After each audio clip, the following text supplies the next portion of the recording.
Iniulat ng lungsod ng Quezon City Epidemiology and Surveillance Division o CESD na bahagya ng bumaba ang mga kaso ng dengue.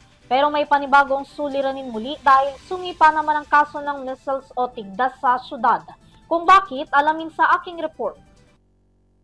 Bumaba na ang bilang ng dengue cases sa Quezon City ayon yan sa City Epidemiology and Surveillance Division o CESD.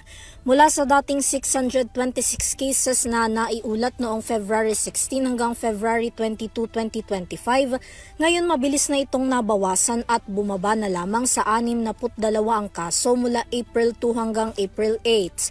Sa buong lungsod, 123 barangay na ang ligtas mula sa dengue outbreak habang 19 na barangay pa rin ang kasalukuyan pang binabantayan. Ayon kay Quezon City Mayor Joy Belmonte, ang patuloy na pagbaba sa kaso ng dengue ay dahil sa nagbabagong panahon gaya ng hindi mga inaasahang pag-ulan sa kalagitnaan ng tag-init. Gayunpaman, hindi pa rin daw dapat ito maging dahilan para magpakampante, kaya naman tuloy-tuloy daw ang kanilang paalala sa mga residente ng lungsod na maging malinis sa kapaligiran at alisin ang mga posibleng pamugaran ng mga lamok. Tuloy-tuloy rin daw ang kanilang suporta sa early detection ng mga pasyente sa lahat ng city health centers, partikular ang designated fever express lanes upang agapang masuri ang mga individual na may posibleng sintomas ng dengue at kaagad ding mabigyan ng medikal na atensyon.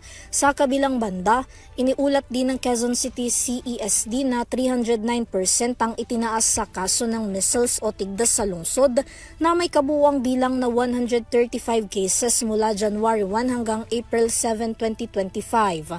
Karamihan daw sa mga tinamaan ng sakit, 10 taong gulang pababa. Ang naitalaro nilang mga bilang mas mataas kumpara noong 2024 sa parehas na panahon. Sa ngayon, patuloy ang paalala ng pamahalang lungsod na gawin ang mga kinakailangang hakbang upang makaiwas sa iba't ibang mga sakit at kung kinakailangan magtungo sa pinakamalapit na health center. Para sa EuroTV News, Vanessa Cleofas, sumasaludo sa bawat Pilipino.